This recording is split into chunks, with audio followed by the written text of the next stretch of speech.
All right, this is day 5 of journaling every day for 90 days to hold myself accountable for my self-improvement journey and to update my mom on how I'm doing because I don't get to talk to her enough during the week. Hi, Mom. I hope you're having a good breakfast. Probably seen this eating breakfast. So this is 90 days of no social media and reducing screen time to 3 hours a day or less. Daily morning and evening routines, including cold showers, high intensity training, stretching, and some more stuff. Avoiding sexual content online, very important nowadays, and maximizing productivity for work and side projects and training during the day.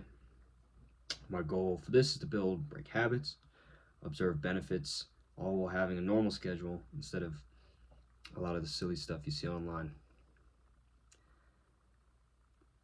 And this is good future reference for me. I want to be able to watch this back, which is why I'm posting it. It's always good for my mom to see. I'm posting it on YouTube so she can watch these in the morning, so I don't have to call and talk to her for 2 hours. I don't have time for that, but I still want to tell her how I'm doing. And it's really good motivation. People are watching this, so I got like 30 something views on the other one. Didn't expect that. I don't know how to feel about it, but it's good motivation. Today I'm going to talk about absurdism and embracing the struggle in life. It's a really good topic. I'm excited to talk about that. But first, we got our routines done. Got both the morning routines and the evening routines done. Kept our screen time low. We were rocking. We were probably maybe a little bit over 3 hours, maybe a little bit over, because I was playing a little bit of Clash of Clans. I still have that on my phone. It's not social media. It doesn't count. It's just kind of cool to upgrade my base and stuff. So I was playing that a little bit while hanging out with my friend, but I was still talking, so it's not really. It's still kind of engaging conversation, not really rotting and doing screen time, so we'll count it. Stay away from all social medias and all other content on there. And was basically productive. I didn't get everything completely done on my list, but I also didn't train, which not a cool thing. But I'm gonna get one more thing done after this, and then pretty productive day though. About how it went. It felt good. Did some cool stuff. For good, bad, and interesting. Good was I went to the shooting range today with a friend of mine. That was really fun. Got to shoot a 6-hour Peak 320, my favorite handgun, and an AR-15. Really cool. Probably my 2 favorite guns to shoot. And the 5.56 round is got a lot of kick to it. Really cool. So that was fun. Good, bad. Bad was I didn't train today. I woke up to train and then I fell back asleep. I guess I needed the rest. It's bad in the sense that you didn't train, but hey, I guess my body needed to sleep. So whatever. Can't get them all. Still had a productive day. Gonna train tomorrow, probably. That's fine. And then interesting is I live in a very small city, so it was really cool. I was driving around earlier, and everything I needed was in the same big parking lot area. It was kind of complicated, but that was interesting. I was on the phone with you, Mom, so you know about that. That's the only interesting thing I can really think of today. So without further ado, I'm going to talk about absurdism. This is a topic that I think you would really like, Mom. That's why I chose it. And it's something that I've actually encountered before. A couple years ago, I had a talk with it with an old friend of mine who I don't really talk to that much anymore, but interesting. They put me on to somebody named Albert Camus. He's French, so his last name phonetically in English is like Camus, but it's French, so it's Camus. Who wrote the very popular myth of Sisyphus, which a lot of people actually know, especially nowadays. It's really popular. And his whole shtick with absurdism is that you have to imagine Sisyphus, who, if I'm sure you know, Mom, but he's a guy, Greek mythology. He's been cursed to roll a rock up a large boulder, not a rock, a large boulder up a hill over and over and over again for eternity. As soon as he gets close to the top, it rolls back down, and he has to roll it back up the hill. And he's cursed to eternally be rolling this large boulder up this hill over and over and over again forever. And the whole thing that Camus talks about is you have to imagine Sisyphus happy, embracing the struggle, happy about what he's doing. Every step, every drip of sweat, every cut, all of that, he's ecstatic to be doing this. And that in of itself is absurdism. Kind of simplified, but that in of itself is what it is. The human condition is inherently absurd. We're constantly searching for meaning and rationality in a meaningless and irrational universe. We're trying to rationalize a universe that's completely irrational. I mean, you can't actually really explain anything. If you keep asking why, you're just going to end up getting back to philosophy every time because no one actually knows what's going on. Would I say I'm a super qualified person to talk about this? I don't know. I took quantum mechanics, though. I took it as a class in college. I got an A- in the class. I got a 98 on the final. So, quantum mechanics, particle physics, quantum theory, I studied it. That's the very foundation of matter. It's what quote unquote makes up everything. It's the foundation of energy in a certain regard. If you look at the Standard Model, it could describe the way gravity works.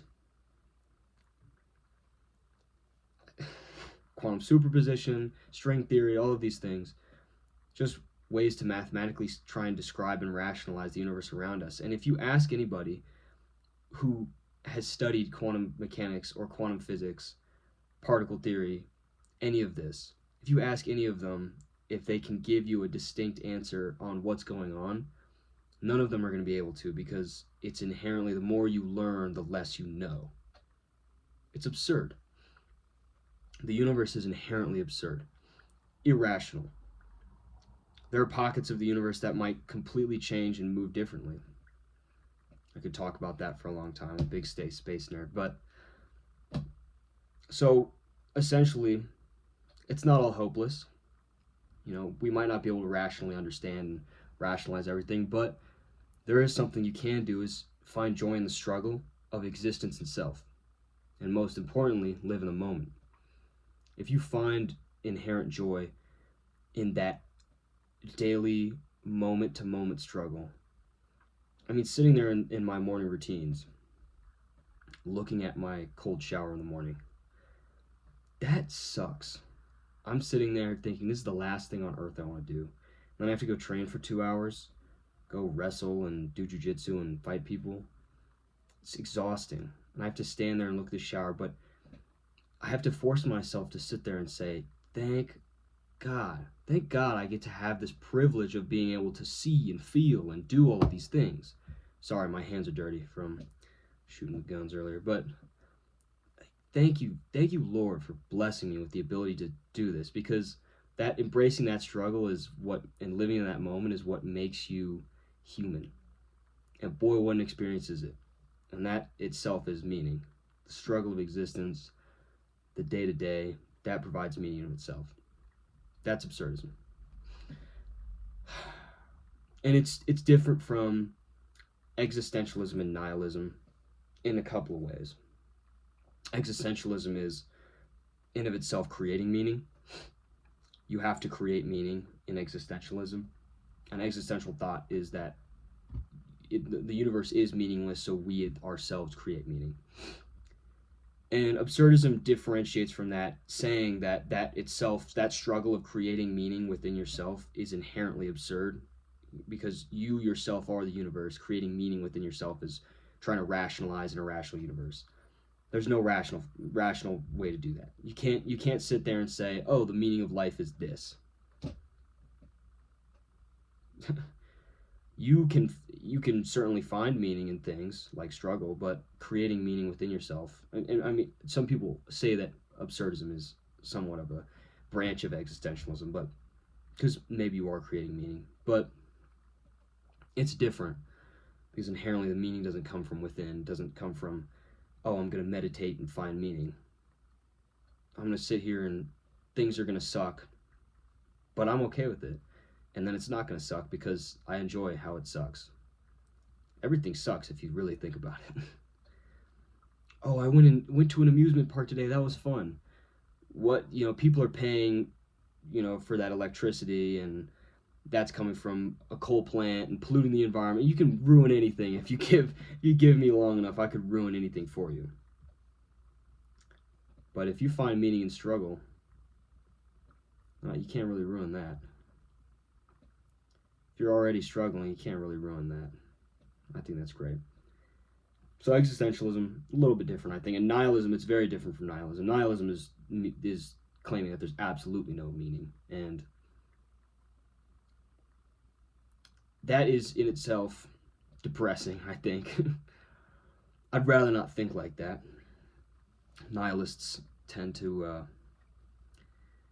make me anxious. I get very anxious thinking about it like that. Absolutely no meaning to anything. That's not cool.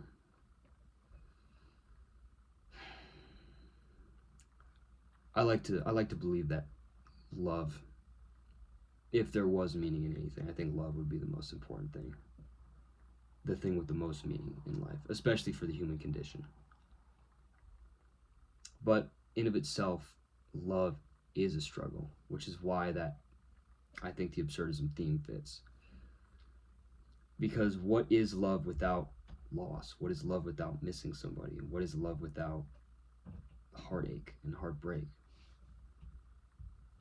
How do you know you truly love someone until they're not around you and you're sitting there not being with them and you're missing them? You don't have them. That struggle itself defines love. Kind of an absurdist take on that, but that's why I make these videos. For my mom, because I love my mom. And that struggle of sitting there missing her, that in itself is the love. Because you can go hang out with someone all day. Doesn't mean you love them. I hang out with people I'm not super fond of frequently, because I have to. Whether that's in some of the studies that I've done, or at work, or training, or whatever, it's hang out with those people a lot. Some of those people I see more on average than I see my mom. That sucks.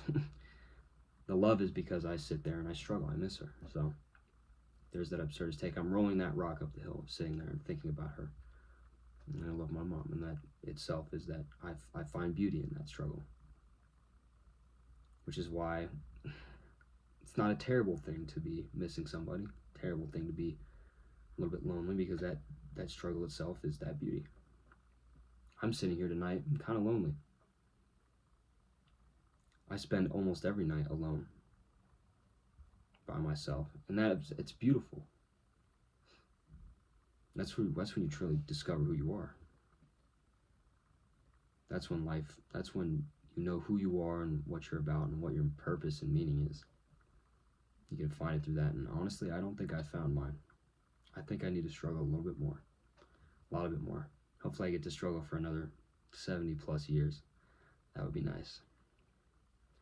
And hopefully my mom's with me along the way. Well, I love you, Mom. That's all the thought. Now I'm just rambling, so I'm going to cut it off now. That's all the thoughts I have on that topic. We're doing well. I need to get some more stuff done. Tomorrow I'm going to be packing. I'm going to move for work. Move to go work. Temporarily, and then come back, whatever. So